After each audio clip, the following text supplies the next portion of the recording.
20,000 Leagues Under the Sea by Jules Verne, 1870. Part 1, Chapter 13. Some Figures.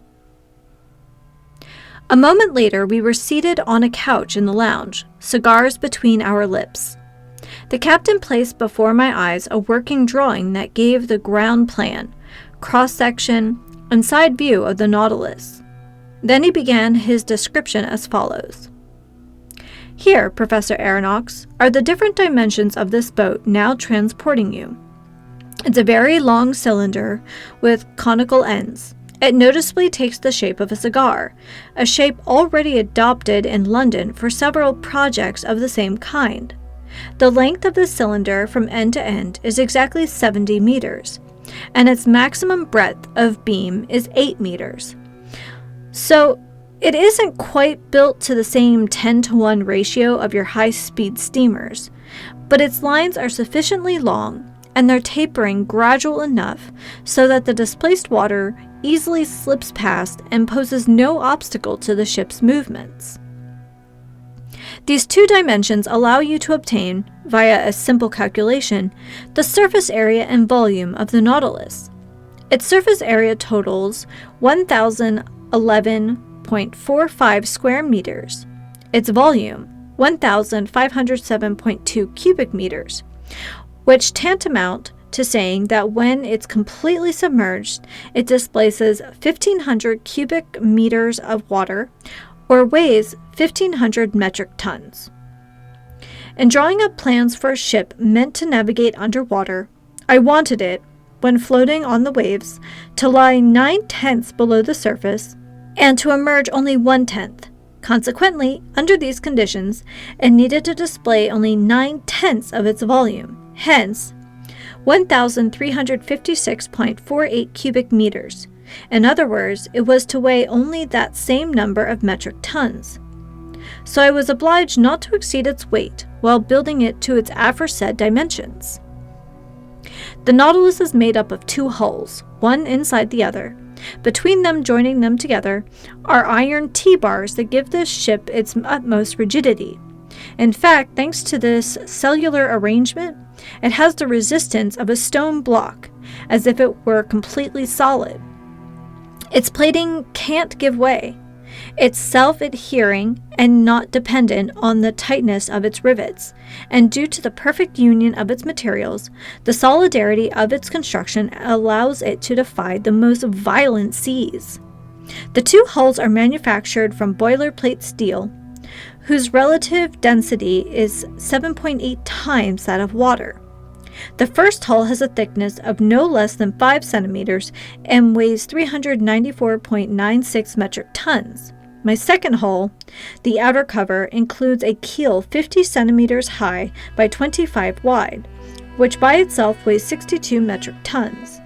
This hull, the engine, the ballast, the various accessories and accommodations, plus the bulkheads and interior braces have a combined weight of 961.52 metric tons, which when added to 394.96 metric tons, gives us the desired total of 1,356.48 metric tons. Clear? Clear, I replied. So, the captain went on, when the Nautilus lies on the waves under these conditions, 1/10 of it does emerge above the water. Now then, if I provide some ballast tanks equal in capacity to that 1/10, hence able to hold 150.72 metric tons, and if I fill them with water, the boat then displaces 1,507.2 metric tons, or it weighs that much, and it would be completely submerged. That's what comes about, Professor. These ballast tanks exist within easy access in the lower reaches of the Nautilus. I open some stopcocks, and the tanks fill. The boat sinks, and is exactly flush with the surface of the water.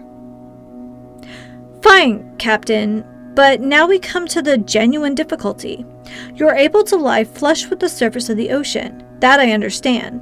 But lower down, while diving beneath that surface, isn't your submersible going to encounter a pressure and consequently undergo an upward thrust that must be assessed at 1 atmosphere per every 30 feet of water, hence about 1 kilogram per each square centimeter? Precisely, sir. Then unless you fill up the whole Nautilus, I don't see how you can force it down into the heart of these liquid masses. Professor, Captain Nemo replied, static objects mustn't be confused by dynamic ones, or will be open to serious error. Comparatively, little effort is spent in reaching the ocean's lower regions because all objects have a tendency to become sinkers. Follow my logic here. I'm all ears, Captain. When I wanted to determine what increase in weight the Nautilus needed to be given in order to submerge, I had only to take note of the proportionate reduction in volume that salt water experiences in deeper and deeper strata. That's obvious, I replied. Now then, if water isn't absolutely incompressible, at least it compresses very little. In fact, according to the most recent calculations, this reduction is only 0.000436 per atmosphere, or per every 30 feet of depth. For instance, to go 1,000 meters down, I must take into account the reduction in volume that occurs under a pressure equivalent to that from a 1,000 meter column of water, in other words, a pressure of 100 atmospheres. In this instance, the reduction would be 0.00436. Consequently, I'd have to increase my weight from 1,507.2 metric tons to 1,513.77, so the added weight would only be 6.57 metric tons. And that's all? That's all, Professor Aronnax, and the calculation is easy to check. Now then, I have supplementary ballast tanks capable of shipping 100 metric tons of water, so I can descend to considerable depths. When I want to rise again, I lie flush with the surface. All I have to do is expel the water. And if I desire that the Nautilus emerge above the waves to 1/10 of its total capacity, I empty all the ballast tanks completely. This logic, backed up by figures, left me without a single objection. I accept your calculations, Captain, I replied, and I'd be ill-mannered to dispute them, since your daily experience bears them out. But at this juncture, I have a hunch that we're still left with one real difficulty. What's that, sir? When you're at a depth of 1,000 meters, the Nautilus's plating bears a pressure of 100 atmospheres. If at this point you want to empty the supplementary ballast tanks in order to lighten your boat and rise to the surface, your pumps must overcome that pressure of 100 atmospheres, which is 100 kilograms per each square centimeter. This demands a strength that electricity alone can give me, Captain Nemo said swiftly. Sir, I repeat, the dynamic power of my engines is nearly infinite. The Nautilus's pumps have a prodigious strength, as you must have noticed when their waterspouts swept like a torrent over the Abraham Lincoln. Besides, I use my supplementary ballast tanks only to reach an average depth of 1,500 to 2,000 meters, and that with a view to conserve my machinery. Accordingly, when I have a mind to visit the ocean depths 2 or 3 vertical leagues beneath the surface, I use maneuvers that are more time-consuming but no less infallible. What are they, Captain? I asked. Here I'm naturally led to telling you how the Nautilus is maneuvered. I can't wait to find out. In order to steer this boat to port or starboard, in short, to make turns on a horizontal plane, I use an ordinary wide-bladed rudder that's fastened to the rear of the stern post and worked by a wheel and tackle. But I can also move the Nautilus upward and downward on a vertical plane by the simple method of slanting its 2 fins, which are attached to the sides at its center of flotation. These fins are flexible, able to assume any position, and can be operated from inside by means of powerful levers.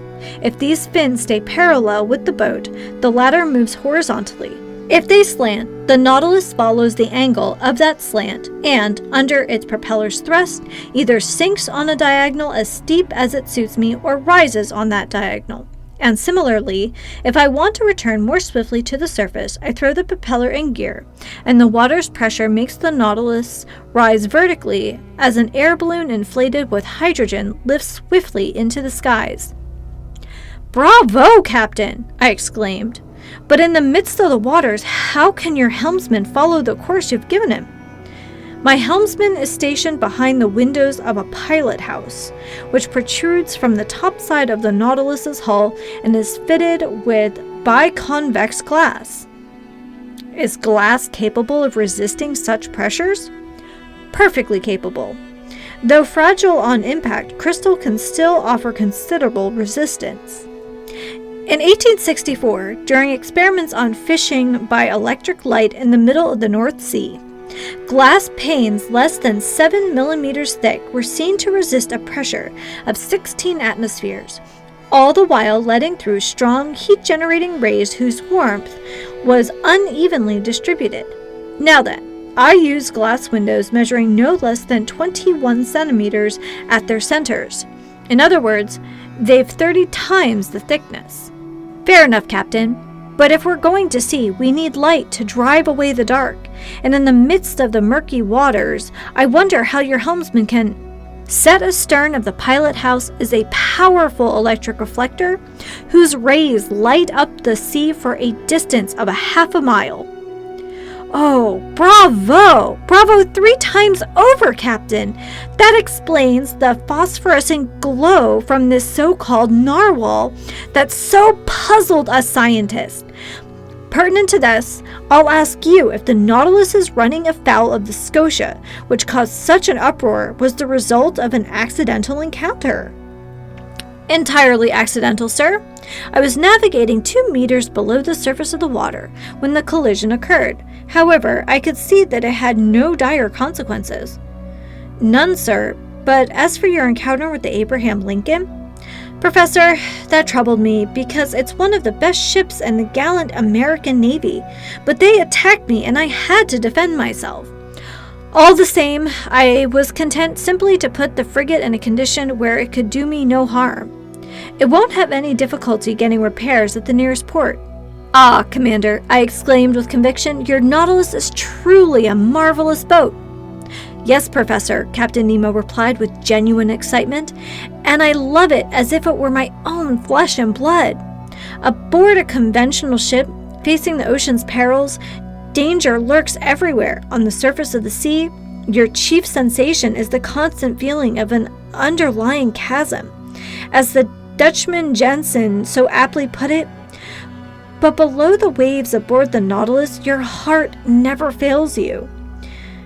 There are no structural deformities to worry about, because the double hull of this boat has the rigidity of iron.